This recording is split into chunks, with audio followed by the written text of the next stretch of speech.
It's been around a year since I started using Blender consistently, and I did not think I would be able to animate a short film this soon. 1 year might not seem like a long time, but there's a lot of learning to do with Blender. There's so many buttons, shortcuts, modifiers, and nodes. About 2 years ago, I had this idea for a short 2D film that I was going to hand draw. The idea was about a ballerina that's attached to a music box and teaches a wooden doll to dance. I started off with modeling the wooden mannequin since it's easier to do. I didn't really have much issues modeling this one, but the head was a bit tricky to create. Since this model is easy, I used this tutorial to rig it myself. I had a few issues and had to dive into weight painting a bit, which was confusing and annoying, but I made it work somehow. I used this tutorial to add a wooden texture. The end result was better than I expected. Like in my last modeling video, I followed Brand Sculpts and Danny Mac tutorials. This time I used my own sketch as a guide, so I was following their process and applying it to my own. I started off by sculpting and I noticed that it's getting easier for me.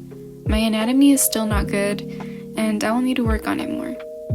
I made the hands look like mittens to make it easy for myself because last time I struggled a lot with hands. My topology was still a pain, but I noticed that I improved the area where the chin and the neck connects.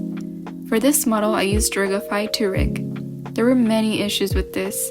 One was how the skin would sometimes go over the clothes. Another issue was how the eye controls would not move the eyes.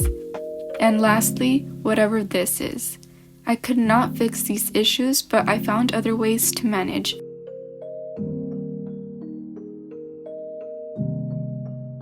For the picture frame, I drew it in Procreate and used this tutorial to add it in. For the animating part, it was a lot easier than I expected. I used this tutorial to guide me and liked the auto keying part. It took me a while to get used to. I kept accidentally placing new keys in the wrong place. Animating the ballerina was frustrating and difficult because of the rigging issues. So in total, it took me like 2 months to create. I learned a lot, and although I struggled and took a long time, I actually like my result. It seems like this year I've been creating things I've wanted to create years ago. It feels liberating. Sometimes you just have to take that leap. I hope to create more animations in the future and make a 3D game. Thank you for watching.